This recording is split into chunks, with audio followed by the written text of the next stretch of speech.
when you think of AI jobs, of course, you're thinking of the big tech companies. But I'm looking at the top 10 now, and in the top 10, you have companies like Deloitte. They're actually number 2, and PwC, so 2 of the largest consultancies.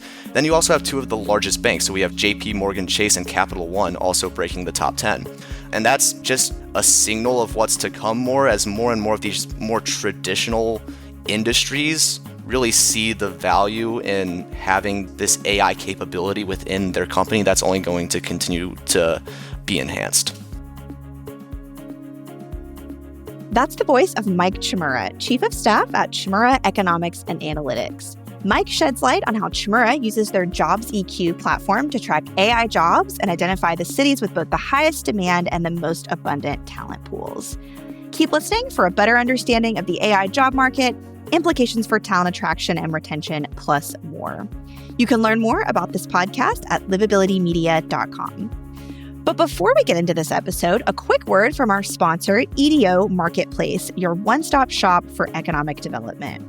EDOmarketplace.net connects economic and community development organizations to the products and services you need to fulfill your mission.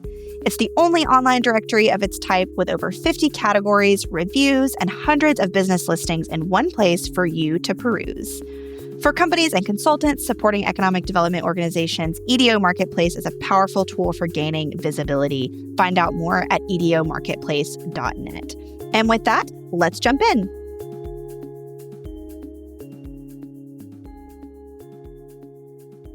Thank you so much, Mike, for joining us today on Inside America's Best Cities. Super excited to have you talk a little bit more about Chmura, some of the research you all have done, and lots of fun things. Awesome. Yes. Thank you so much, Amanda. It's a pleasure to be here. Well, a big part of our topic today is some recent research you all have done on AI jobs that we're going to be talking about. Could you start us off by sharing, how do you all actually define that? Like, what do those skill sets look like in AI job? Yeah. So that's a great question. And it really depends on what you choose to define an AI job as. And for our recent research, we really wanted to dig down into the jobs that are responsible for AI creation and management. So the people that actually make the tools. So we're trying to dig down into that skill set as much as possible. So for both our resume and job posting searches, which I'm sure we'll talk more about in a bit, but we included a lot of relevant keywords like generative AI and machine learning and things of that nature. But then we also filtered on occupation. So specifically the group of occupations that would have this skill set. So you think of your software developers, computer engineers, so on and so forth in that vein.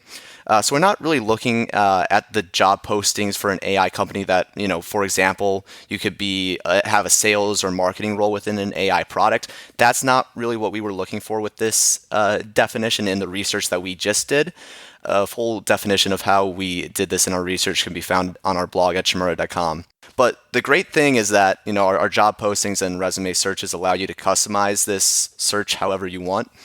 So if we did want to search for salespeople, for example, who have experience selling AI products or features, we would be able to find that. Interesting. I'll make sure to link that up in the show notes.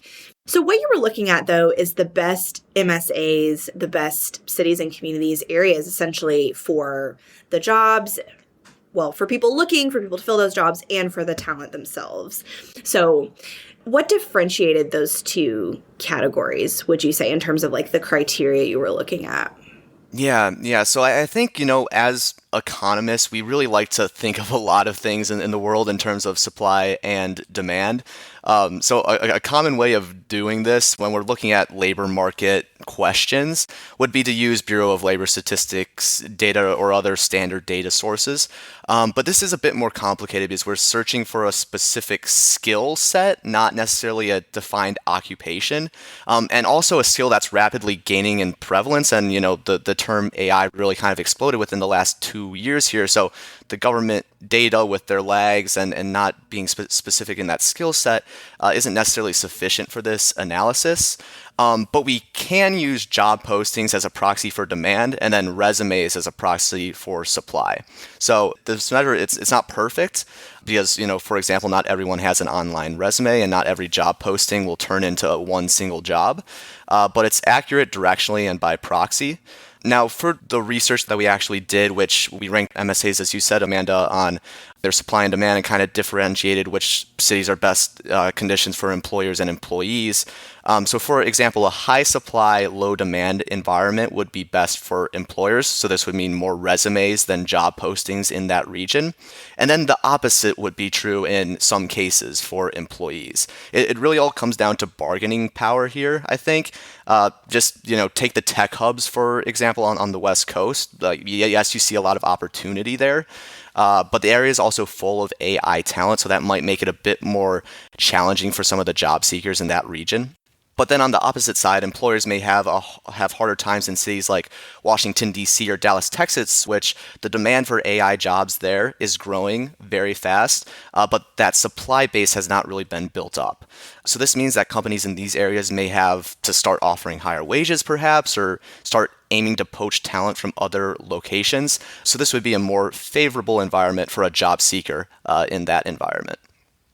That makes sense. Always that push and pull of, Yes. What are the employers going to have to provide and what can employees negotiate for? So Definitely. what were some of the MSAs that rose to the top? You mentioned a few just now, but what were some of those on each side? And were you surprised by them, or was it about what you thought it would be? Yeah. So I'll start just saying that in terms of the big cities, perhaps, that have the best supply to demand ratios. So this means more resumes than job postings. The big cities that stand out here are, unsurprisingly, of course, some of those West Coast tech hubs. So Seattle and San Francisco are examples. But then you also have Boston, Massachusetts, and Pittsburgh, Pennsylvania in the East that also came in relatively high. What was maybe initially most surprising to me, but perhaps it shouldn't have been, was the supply of AI talent in college towns. So this actually makes sense when you think about it a bit, because some of these college towns do not necessarily have a large industry presence right there, but the universities within them have some of the top-notch computer science programs within the nation and are clearly adopting the AI wave. And there's a lot of talent there that is near to entering the workforce. So some of those college towns have some of the most lopsided supply to demand ratios in the positive supply sense. On the other side, I mean, it was kind of surprising. Some of those Texas cities like Houston and Dallas came in pretty low. Washington, D.C. was also one of the biggest cities that came in pretty low. So, it kind of makes sense. They are big cities, but maybe not the most technology focused, at least in their history. I think it is in some of those, especially the Texas cities, it is becoming that way more and more. But that's what we found on that side of the coin. That makes sense. That is interesting. And the college town one, you're right. When you think about it more, it makes sense. And a lot of our listeners, of course, are people in smaller and mid-sized cities who are thinking about workforce, town attraction, how to retain people in their community, how to get new people coming there, engaging with their communities and their jobs. So it seems like there could be some opportunity with some of the things we're talking about for some of those communities. Like I was even thinking about maybe some specific recruitment efforts to some of those places that have that glut kind of happening, and sort of that messaging around, well, here's maybe a place you haven't thought of, or maybe your quality of life could be better and cheaper, and here are some places you could work. Can you expand on that a bit, on any thoughts with that and how communities can harness some of this? Yeah, and I think I'll just jump off of your point there, Amanda, on the point that, well, yes, there is some opportunity to take advantage of, but it's also not just the big cities that are going to need this AI talent. We see it more and more, and this is only going to continue to evolve as time goes on. But AI talent, I really believe, and a lot of experts in the space believe, that it's just going to become more important that every single person in the organization, even if they're not making AI, it's important that they know how to use it and leverage it to become more efficient. And then I guess the other thing I'd say from a talent attraction and retention side is, for a long time, the focus from workforce developers is to make sure you maintain your occupation equilibrium within an area. So for example, making sure you have enough doctors, mechanics, cybersecurity professionals, things of that nature. And this is still super important, but what also is important is to track is your skill supply. There's plenty of opportunity here. As you said, if your region has a low supply of workers who have knowledge of a certain skill, this is perhaps a signal to enhance that talent pipeline efforts, and whether that's with your local educational system or trying to attract talent from out of the region. You made a good point too about these AI skill components being something that aren't going to be exclusive to tech jobs or tech companies.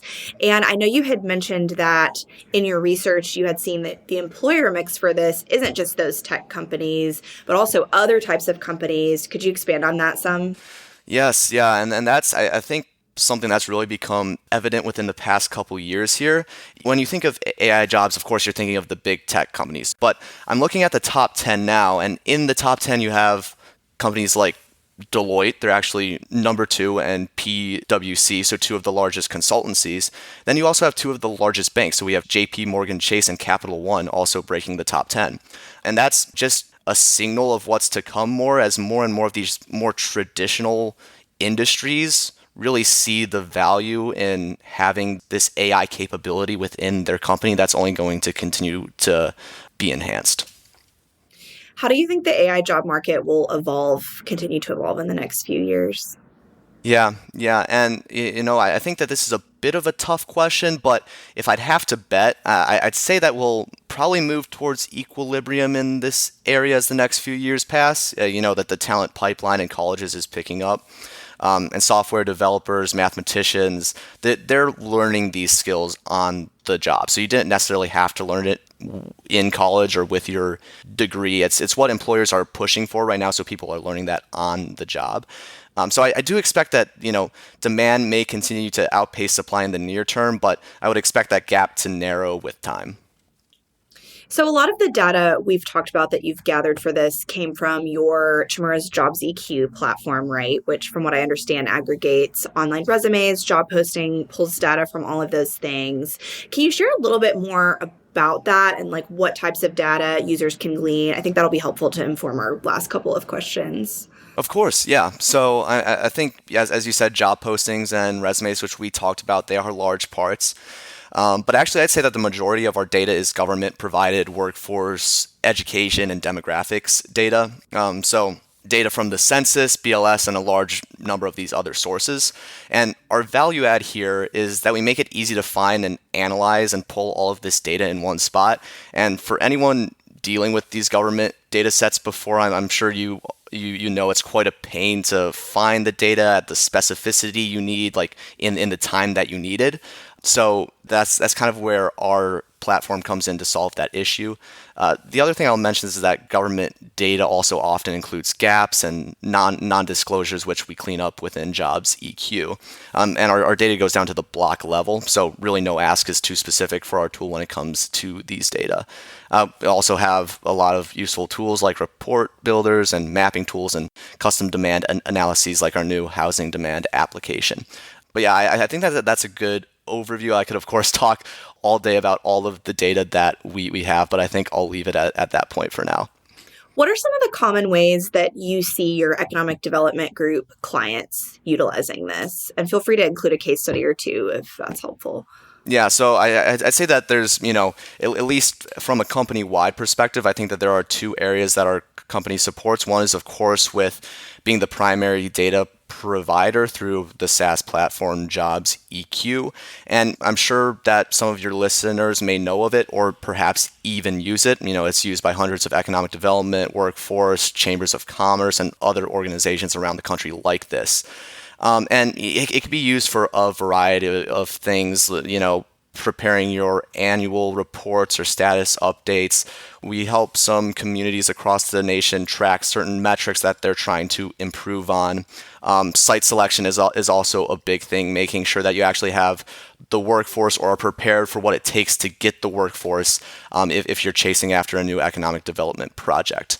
And the second part that our company helps with is we also have a consulting side. We have a very talented team of experienced economic consultants which help with a variety of projects. We do dozens of economic and fiscal impact studies each year, for example. We also do workforce studies, strategic planning, feasibility studies, you name it on that side. And then I guess one tangible example I could talk about, Amanda, is that I was happy to be a part of, specifically as it relates to talent attraction and retention, was a workshop that we did with the Eastern Carolina Council in New Bern, North Carolina, which was actually a pro bono project that we collaborated with IEDC on, which we worked with local workforce boards, EDOs, and local government stakeholders to analyze the region's labor supply and recommend some strategies for talent attraction and retention growth there. So that was a really nice experience, and we do similar projects for EDOs across the nation. What would you say you view as the most in-demand career fields in general across the country right now? What comes in as the top one, maybe not so surprisingly, are software and web developers. Actually have one of the largest supply gaps nationwide. And this gap, of course, is even wider when we're talking about those with specific AI experience. But other prominent gaps include healthcare, especially registered nurses and nurse practitioners. I'm looking now, and over the next 10 years, we're expecting the nation to have average annual gap of over 15,000 RNs, nearly 8,000 nurse practitioners, nearly 9,000 medical and health services managers. So that's certainly a spot for concern. And there's a lot of demand for those occupations, and this, of course, will only continue to grow as our population ages. And then the last one I'd mention is maintenance and repair workers. If you're wondering why your personal or organization's maintenance costs have skyrocketed in the last couple years, apart from inflation, it's also because of the shortage of workers in fields such as that. So backtracking a little bit to some of the AI data we were talking about, what typically would you see in job postings for that for educational background that they would want? Since that's so new, maybe some schools are having some emerging programs around it. Yeah, you are correct that some schools are starting to actually have like specific artificial intelligence majors or machine learning majors, right? But really it's going to be on your computer and software developer side where they have the background, they have the knowledge to learn this skill. But it's that, but then it's also mathematicians and statisticians, which also they have the background knowledge. Perhaps they didn't learn this exact method within school or an outdated version of that, but they still have the necessary skill set to be trained up and to start to employ some of these newer systems. Gotcha.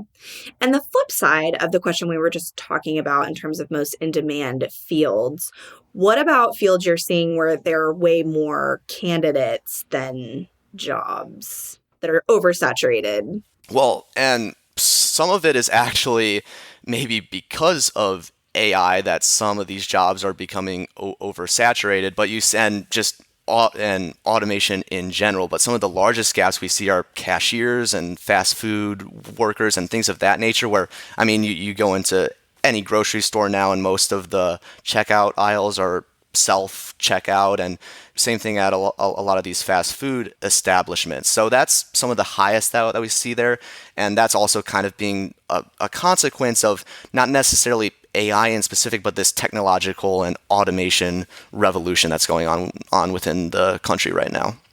Yeah, and I'm sure some just social and societal impacts too, because some of those jobs you just mentioned, like the cashier example, I mean, those used to be things a lot of high school students did for a while at least. And I'm not sure. I mean, I've seen varying data on it, but that some of those teen jobs, it's not as common to do that anymore.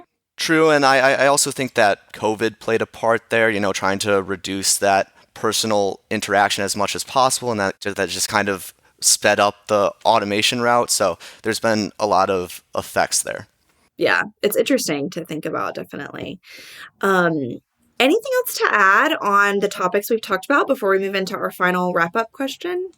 No, I just say that, with a topic like this, it's going to rapidly evolve. The data that I was specifically referencing, I think I pulled that in June of this year, and I'm sure if I pulled it now, it would look a lot different.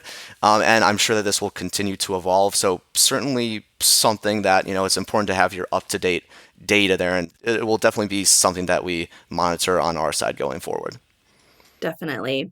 Our final question that we always ask is, so you remind us where you are based.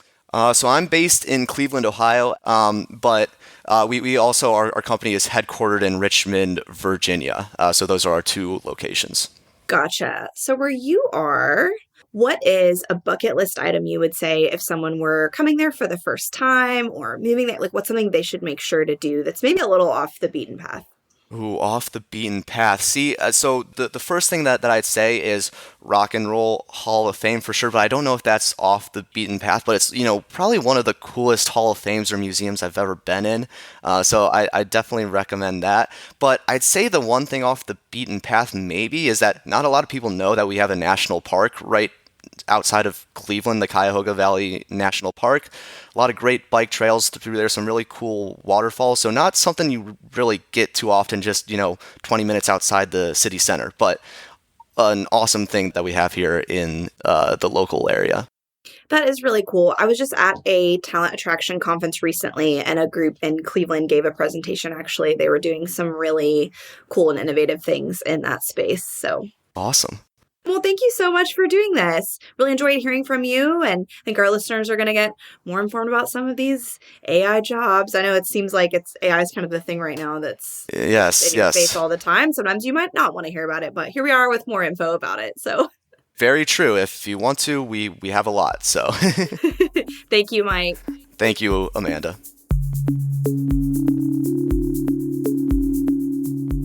Thanks for listening to the Livability Podcast, where we take you inside America's best cities. At Livability, we highlight the unsung awesomeness of small and mid-sized cities across the country. We also partner with communities to reach their target companies and potential residents through digital content and print magazine programs. If you enjoyed this episode, please follow, rate, and review this show wherever you listen to podcasts. You can also learn more about us at livabilitymedia.com. Have an idea for an upcoming episode? Email me at aellis@livability.com. Until next time, from Livability, I'm Amanda Ellis, sharing the stories of America's most promising places.